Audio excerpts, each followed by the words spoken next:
The Mutual Broadcasting System presents The Mysterious Traveler, written, produced, and directed by Robert A. Arthur and David Kogan, and starring tonight two of radio's foremost actors, Mason Adams and Santos Ortega, in The Devil and the Deep Blue Sea. This is The Mysterious Traveler, inviting you to join me on another journey into the realm of the strange and the terrifying. I hope you will enjoy the trip, and it will thrill you a little and chill you a little. So settle back, get a good grip on your nerves, and be comfortable, if you can, as you hear the story I call The Devil and the Deep Blue Sea. Our story begins in that part of the Caribbean Sea known as the Great Bahama Bank, which lies north of Cuba. In the calm, sparkling sea are two ships, a British destroyer and a small schooner. The schooner is a derelict and barely afloat. There's great activity aboard the destroyer as its longboat returns from the schooner. A few moments later, Chief Petty Officer Warren reports to the captain of the destroyer. Yes, Warren? The schooner's American, sir. The Golden Queen out of Key West. We found one man aboard. He was unconscious. He's in sick bay receiving medical attention. Well, has he regained consciousness yet? No, sir. He's in bad shape. We found him lying in the hold of the schooner. The cabin and rigging were completely gone. Yes, well, evidently the schooner received the full force of that hurricane 10 days ago. Probably the other crew members were swept overboard. Yes, sir. I've a letter which might throw some light on the subject, sir. Is it a letter? Yes, sir. I found it clenched in the unconscious man's hand. Here you are, sir. Let me see. Written in pencil. The pages are dry now, but they seem to have been soaked with seawater. Yes, sir. It's a bit difficult to read. Let's see, it begins... It seems impossible that with the hurricane that is now sweeping over this ship, anyone will ever read these words that I am writing. The rigging and cabin are gone, and the ship is taking on water. As I lie here in the hold, I feel it can only be a matter of moments until the end. But if by some miracle this ship should survive, I leave this letter as a record of the cruise of the Golden Queen. It all began last December 5th when 4 companions and myself sailed out of Key West. All of us, Chuck Riker, Sam Morris, Pete Ross, Harry Martin, and myself, Bill Storm, had been in the Navy together during the war. We had all pooled our savings and bought the schooner Golden Queen. Our destination, Flamingo Cay, some 450 miles to the southeast of Key West. Our objective, to recover treasure from an English pirate ship reported sunk by a Spanish man-of-war at Flamingo Cay in 1632. As we reeled off mile after mile, the days were hot and bright, the nights a dark blue velvet, with a sky full of stars, and a good breeze filled the high white spread of sails. As we sailed the same waters that countless treasure ships had sailed only a few centuries ago, there was a growing sense of excitement and anticipation aboard the Golden Queen. At dawn on the 6th day of our trip, our lookout sighted Flamingo Cay. Hey, there she is. 3 points to starboard. Bill, that is Flamingo Cay, isn't it? That's it, all right. Steady as she goes. Steady as she goes. Now, here, hold one end of this chart down. Sure, Bill. Now, here's Flamingo Cay, and here's Pirates Lagoon. Pirates Lagoon. Yeah. According to the log of the Spanish man-of-war, that's where the English pirate ship headed in, trying to escape the Spanish. Uh-huh. The pirate captain sailed across the entrance to the lagoon, and a hidden reef ripped the ship's bottom wide open. Sank with all hands in less than a minute.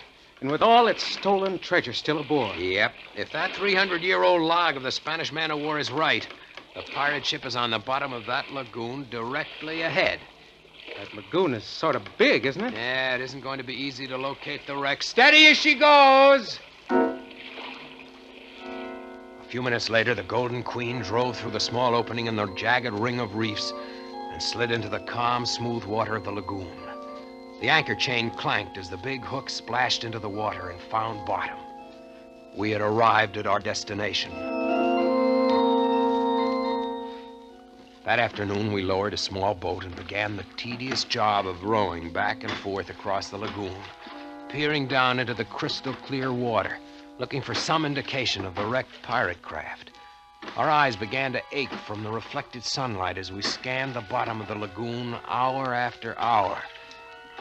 As one day of searching followed another, our spirits fell.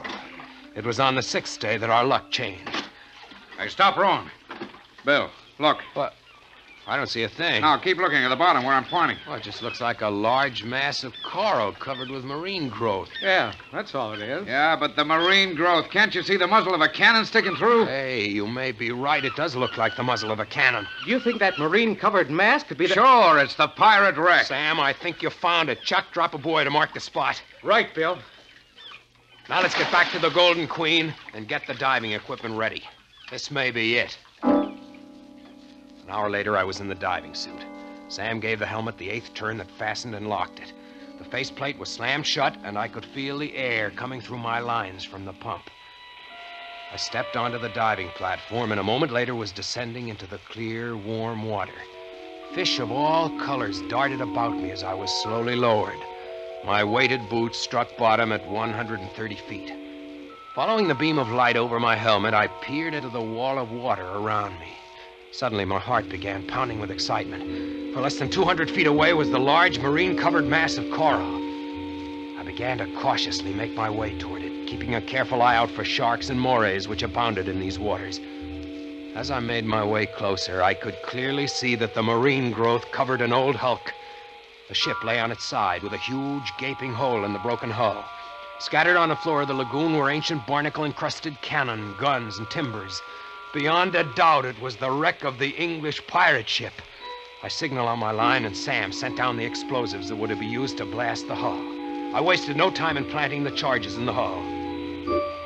It was just as I had finished that I heard his voice. So you've come for Captain Murdoch's treasure, eh? I whirled about clumsily, instinctively, but I was alone. Then I heard it again. They've all come for my treasure. Cutthroats and cut purses, gulls and connies. And they've all left their skins. Again, I whirled about, seeking for that voice, but there was nothing at all. I could feel a scream welling up within me. As the voice spoke again, I gave 3 sharp tugs on my line. It was the emergency signal. You'll be back, laddie. But remember, it's Captain Murdoch you've got to deal with. Captain Murdoch!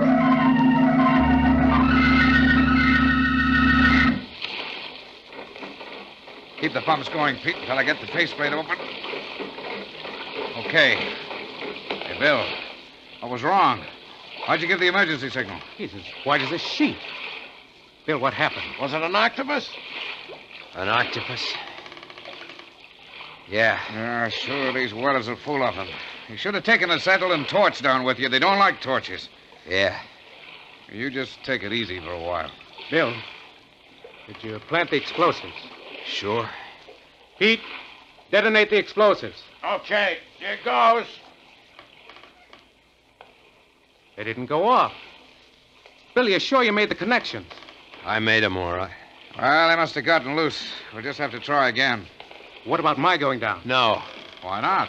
Well, because Chuck's only a beginner, and he's never gone down that deep. You got a point there. Well, okay. Means we'll have to wait until tomorrow. Yeah. Bill will go down as soon as it's daylight and plant some more explosives. Right, Bill? Right. Well, that night I lay awake in my bunk, going over and over in my mind the dive I had made and the strange voice I had heard.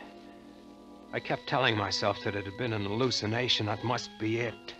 Being in pirate waters, the excitement of the search, going down to 130 feet, all had combined to create this hallucination. It was the only possible answer. What other answer could there be? Morning came and I donned the diving suit. Sam handed me an acetylene torch. And a few minutes later, I was descending into the calm, green water. I touched bottom only a few feet from the wreck and signaled Sam to send down the explosives. As I waited, I found myself constantly turning in a circle, peering through my faceplate at the well of water which pressed in on me. The explosives were lowered to me, and I planted them in the hull. As I finished, I heard that voice once again. I have come back, have you? As he spoke, I could feel cold shivers running through my body, and I fought the impulse to give the emergency signal. Aye, that's the curse of treasure. Once a man kens it, there's no turning back. Ask me, laddie. Captain Murdoch. I'll tell you. Where are you? Where am I? Ask the fish that stripped me of me flesh and left me bones as a warning to the likes of you. Look at you, whirling about like a jackanapes to see me. Hey, you fool. Did you think the spirit of a man could be kenned? What do you want? For 3 centuries I've haunted this accursed wreck, waiting for the likes of you. And now you've come. I've treasure, laddie, such as you've never seen. Rubies and diamonds, pearls and sapphires, silver and gold. The wealth I tore from a dozen Spanish galleons. I'll share it with you, if you agree to my terms. Terms? Aye, laddie, terms. First, I'll share with you and only you. For the others, a dagger or the plank. A dagger? Or the plank? Aye. Many's the crew that's felt my steel when there's been treasure to share. You mean murder Sam, Chuck, and the others? Aye. Your boys. What you're saying, it's all an hallucination. It must be. I'm just hearing things. I cannot words. What manner of weeping is this? What the steel do the men have done? Stop talking. Stop talking. Do you hear? I won't do it. I won't. You'll do it, laddie. Or you'll ne'er take my treasure. Who's to stop me? A voice? A sheer hallucination? Captain Murdoch, laddie. Captain Murdoch. You're just a voice. You can't stop me. But no, don't. You're choking me. Stop. You can't see me, laddie. But you can feel my wrath, can you not? Let go. You'll find me a reasonable captain if you follow my orders. But if you don't, laddie, you'll ne'er see the sun again. Now these are my terms, and pay heed to my words.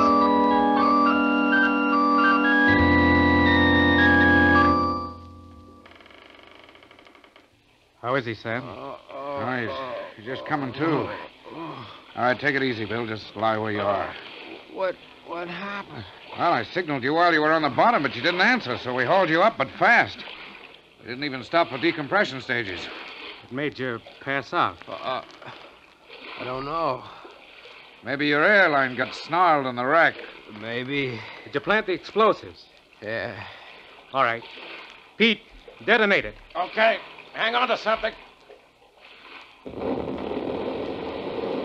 That did it. Look at all those pieces of wood and dead fish coming up to the surface. Yeah. That explosion must have ripped the wreck wide open. Ought to be soft pickings from here on in. What do you say, Bill? Yeah. Soft pickings. All right, come on, boys. Let's get the diving equipment in A1 shape. Tomorrow's the big day. All that night I lay awake in my bunk, staring into the darkness, trying not to think of that voice. But there was no escaping it. I could hear his every word over and over, relentlessly pounding into my brain, till I could no longer think for myself. As I donned the diving suit shortly after dawn, I could see Sam and the others eyeing me curiously as they helped me on with my equipment. 15 minutes later, I was on the bottom, making my way towards the wreck. The stern portion of the hulk had been blown into hundreds of fragments, and the floor of the lagoon was littered with old firearms, metal armor, broken gun flints, and cannonballs. As I picked my way through the debris, he spoke. Come for the treasure, eh, laddie? Now that you and me are partners, you're welcome to it. And what a treasure it is. Where is it? You'll find 4 chests buried under that wreckage to your starboard. There? Aye. It took 12 ships and 1,000 lives to make up that treasure. Wait till you set eye on the precious stones I plucked from the San Cristo Domingo. Worth the king's ransom. These chests are filled with treasure? Aye. And well you might gape. Lash that rope around them, laddie. 'Tis heavy they are. They must each weigh at least 500 pounds. Aye. Lash them snugly. 'Tis our fortune you have there, laddie. 'Twill buy the world for us.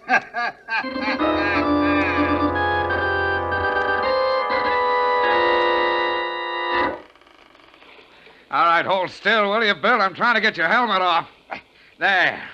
Look at it, boy.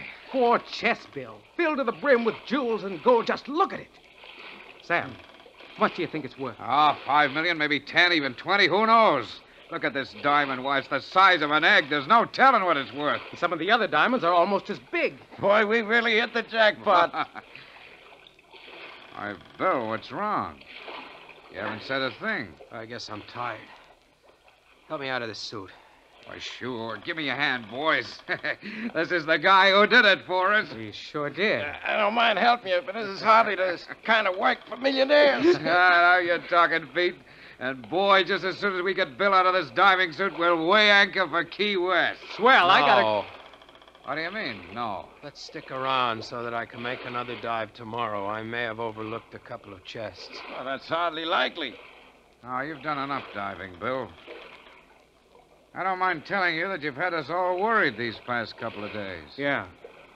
You've been acting kind of strange. Nothing wrong with him that $1 million won't cure. The sun's already setting. We'll leave tomorrow. Okay. I guess another night here can't make much difference. We'll weigh anchor at dawn. Now let's get these 4 chests below. That night I lay in my bunk, waiting, watching. As first Sam, then Pete, then Harry fell asleep. I slipped quietly out of my bunk, crossed the cabin, and stepped out on deck. A full moon shone down on the Golden Queen, and I could see Chuck, who was on watch, standing near the wheel, smoking. As I approached, he turned and saw me. Hello, Bill. Couldn't sleep, huh? No, What about the others? they're sleeping. Don't see how they can do it. I'm so excited I couldn't. All I can think of is the treasure and what I'm going to do with my share. Yeah. Hey, what's the matter with you? Don't sound very enthused. I guess I'm just tired. Those dives you made must have taken a lot out of you. Yeah. They did. Is that a ship out there? Where? There, 3 points to starboard. I'm looking, but I don't see any. I caught him as he dropped, and I carefully eased his body over the rail and let go. He hit the water with only a small splash and was gone. When dawn came, the others had followed. I was alone on the Golden Queen. Alone? No, that isn't quite correct. He was aboard. I couldn't see him, but he was with me all right. With his assistance, I weighed anchor. A half hour later, using the auxiliary engine, the Golden Queen slipped through the opening in the lagoon and out to sea. For a day and a night, I stood at the wheel, and when I was exhausted, he took over. It was on the 4th day that the hurricane caught me. Within the first hour, it swept the rigging and cabin overboard and left me helpless. Mountainous waves, one after another, are breaking over the Golden Queen. And only a miracle can save me. If I go down, as surely I must, at least he'll go with me. I realize now, too late, that... The letter ends at this point. What do you make of it, sir? Make of it? Well, it's obviously the letter of an insane mind. Bill Storm, the unconscious man that you found aboard the derelict, became demented when his 4 companions were swept overboard during the hurricane. And, as a result, wrote this fantastic letter. Sir, while searching through Storm's pockets for the identification, I found these. Ah, 3 coins. Yes, sir. If you scrape the brown crust off them, you'll see they're gold pieces. I say, look here. These coins are hundreds of years old. Yes, sir. Then that part of the letter about recovering sunken treasure might possibly have been true. Did you find any chests aboard the derelict? No, sir. It was swept as clean as a whistle. Well, perhaps it wasn't only the loss of his 4 companions, but the loss of the treasure as well that sent Storm out of his mind. Yes. Sir, do you think there might have been anything to do with this Captain Murdoch he mentions in the letter? Certainly not. Don't be ridiculous. I'm amazed at you, Warren. Next, you'll be telling me that you believe in ghosts. Oh, sorry, sir. Come along to the sick bay. We'll see if Storm has regained consciousness yet.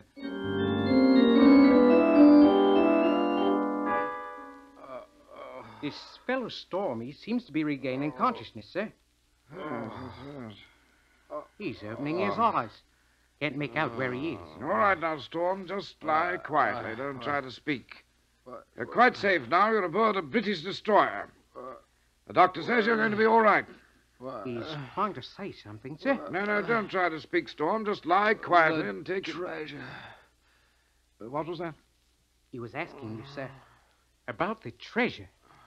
Oh, yes, the treasure. Well, I'll get to that, Storm, in just a moment. But the main thing to remember is that it's a miracle that you survived. You know, I read that fantastic letter you wrote, and I can only attribute it to the shock and grief of losing your shipmates in the hurricane. Never read such utter claptrap. Pirate ghosts, indeed. As for the treasure, I'm sorry to say that the hurricane swept your schooner clean. All that Chief Warren found were these 3 gold coins. The rest, I'm afraid, is gone. Gone? Yes, my good man, swept overboard. Swept overboard? Why, you,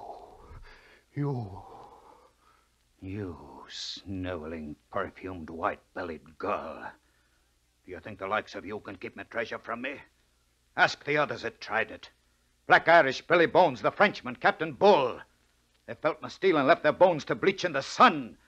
Bring me my chest, or I'll rip your tongue out and hang you to the highest yardarm.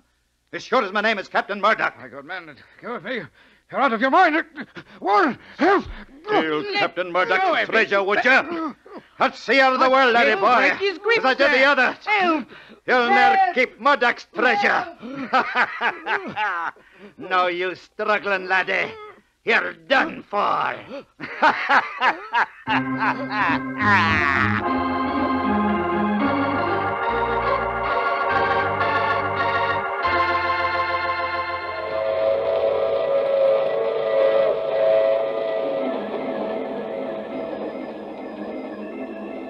This is the mysterious traveler again.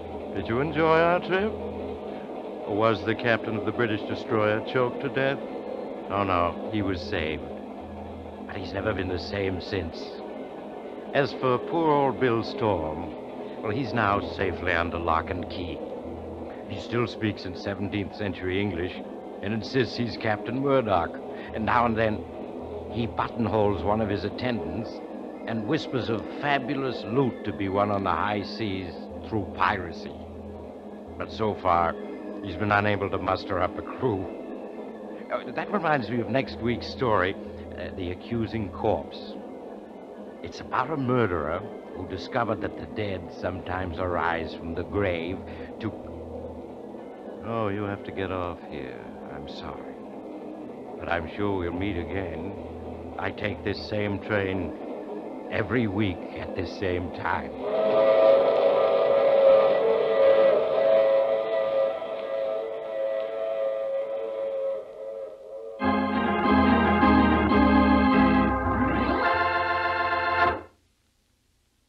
You have just heard The Mysterious Traveler, a series of dramas of the strange and terrifying. The role of the mysterious traveler is played by Maurice Tarplin. Frank McCarthy speaking. This program came from New York. This is the Mutual Broadcasting System.